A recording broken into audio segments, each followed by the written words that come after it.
Hey everybody, it's Jason Blaha here. Once again, it's time for a bench press day, so let's get right over to it. We didn't get a bench PR today. I felt good. I felt like I was strong enough to do so, but one of the things I'm realizing, probably shouldn't go for the bench rep PRs more than about once a week. If I can get a good quality set in with a rep in reserve, that's what we need to do for the peak set. Because I went to do it and I felt it. I'm like, I don't know that I can get a PR with this. Because earlier this week I got 5 reps with 335, went up to 345, which, about 10 days ago, 2 weeks ago, I got 3. It was really sloppy, hit the uprights, had a grinder. Today, it looked smoother. First rep was a little slower than I'd like. Had a good pause, touched right, but notice the second rep is faster. Third rep, nice and clean. I felt like if I went for a fourth rep, it would be really grindy. I don't want the fatigue. I got a really good PR this week already. Quit while I'm ahead. Let's focus on getting stronger on the rep work, which is what I saved it for. All the accessory work. So I went up 10 pounds on these today. I'm like, look, I'm cutting these down to just 2 sets, and I may take all this back up to 3 soon, but I need to be able to do all the benching and the incline and recover from it. This counts as 3 sets of bench because I do that rep work first, that heavy rep work. So these are good, and these were challenging. The second set was actually pretty tough. I don't know that I had more than about 1 rep left, right? I always like to pause these last one really good. Since I'm fatigued, I like to practice that pause. Works well for me, but I went up on most of my other stuff. I went up 20 pounds on these rows. I'm like, these felt really good last time. I want to grip them just a hair wider instead of right at the neural. So I gripped them a hair wider. Again, rowing from the floor, keeping it explosive, but minimizing body English. But I got 10. Like, I was surprised. Like, okay. And I left reps in the tank. All right, these felt really good today. They felt better than they did on Monday, so I'm real happy about that. Again, that upper back needs to get stronger. So it's one reason I'm pushing a lot of the rows, even the cheek curls. I need my upper back stronger for the benching because I feel like that first rep, if I don't have good control and touch it where I need to, I'm in trouble on the rep work. Well, what's going to happen on maxes? So I need that. I need that a lot to get these right where I want them. And of course, I hit the safeties there. I didn't realize I had them that close. They feel like almost like they're too low. I worry about on the maxes, but on some of that rep work, I tapped them there. But these were good. So 255 for 2 sets of 10. After doing that heavy set, I'm happy with that. Because what was I hitting even when I benched 365? I was only doing, 245 for 10s on these, right? So we're up 10 pounds from the last time I benched 365 for the rep work. Right, we're going to get that 405. Like I said, it's going to happen. You're going to have days where the strength doesn't go up, but over the last month, I've made some phenomenal bench gains. At this point, though, it's going to be tissue. I've got to build more muscle. I've got to get thicker in the right spots. Got to get work capacity up in certain areas. But again, I feel like also the upper back stuff's going to help me have a more stable bench. I need pecs, delts, triceps, all bigger. But really, I feel all the rep work in the pecs. But the thing is, I do feel like the triceps limit the very end. And that's quite a nuanced topic as far as the training volume goes with these things. But I do feel like if I can get my tricep work capacity up, my bench volume per set will be higher. I'll be able to squeeze out more reps because my triceps will really start losing the ability to lock out on the final reps, which then means my chest gets a little less stimulation, which means I probably have to do more sets to compensate. And I'm trying to keep the sets low enough to recover from. I'm finding that keeping the volume real moderate at the low end of the optimal seems to be best. It's like on the rows. I'm only doing 2 sets of each type of row twice a week because I do that all-out set of deadlifts. Also works that. So we're getting all these other things worked. The incline work, though, I did an extra rep on that first set. So since I PR'd the volume work on the benching, I'm like, let me see if I can PR the rep work on the incline. I want to get up to sets of 10 on the incline. When I can get to sets of 10 on that, I may take everything back to 3 sets.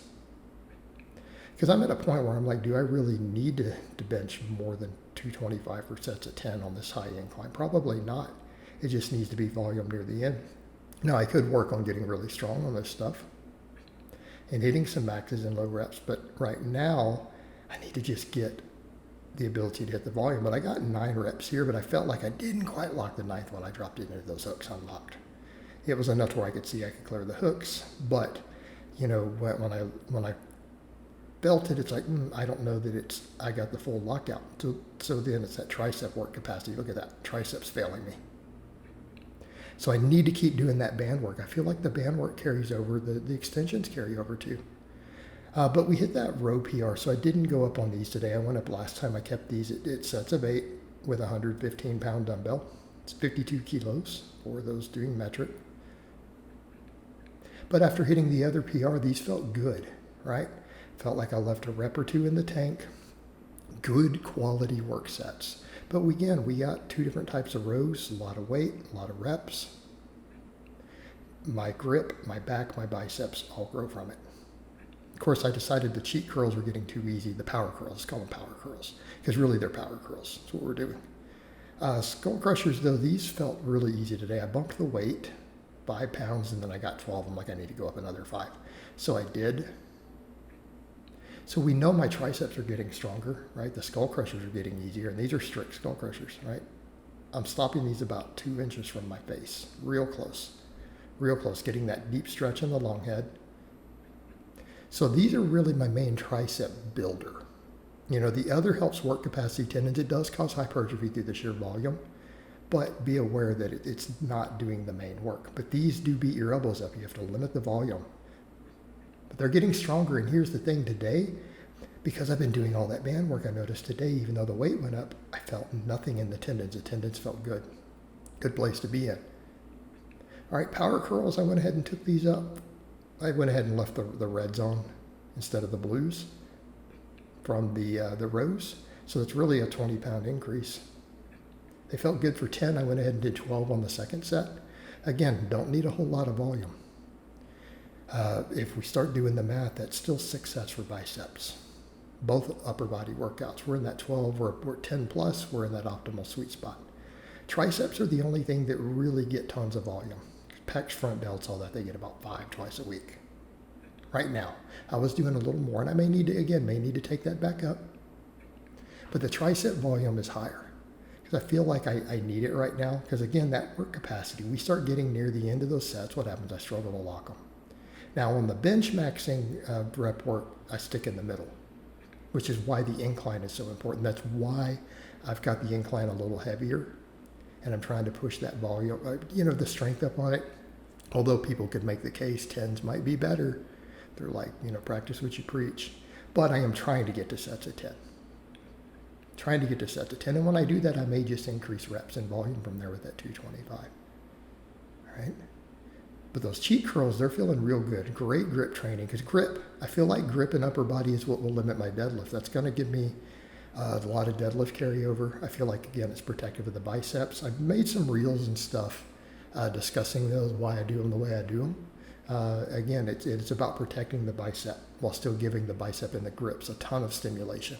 And keep in mind, those power curls do real good on EMGs on biceps. And I'm not saying they're better than other stuff, because they're not. But I feel like the grip training, the extra upper back work, I had a crick in my neck there. You guys can see it when I'm doing those. All right, band press downs. I did 5 sets. My goal is to try to get today, I want to get at least 200 reps. Let's keep building that work capacity. Yes, I struggle more and more with the lockout as I get into them. Plus, my elbows don't lock the same as other people's. I've demonstrated that repeatedly on camera. I have to show it at meets so that my benches get passed. But it gets even worse and worse on the band press downs, mainly because, again, the lockout gets so fatiguing, right? And we need to do that. We need that fatigued, because it's going to help with the lockouts on those final reps on the benching. Plus, we have the tendon aspect. Keeping those tendons healthy so I can keep getting stronger on the Skullcrushers, which will have, direct carryover and is a maximum hypertrophy exercise. But overall, today's workout was fantastic. Didn't get a PR other than it was cleaner. It was cleaner reps, so maybe that's a PR, right? No grinding. I'll still take it. PR'd on a lot of the accessory work, so I'm happy. So I hope it's been informative, and I'll talk to you guys next time.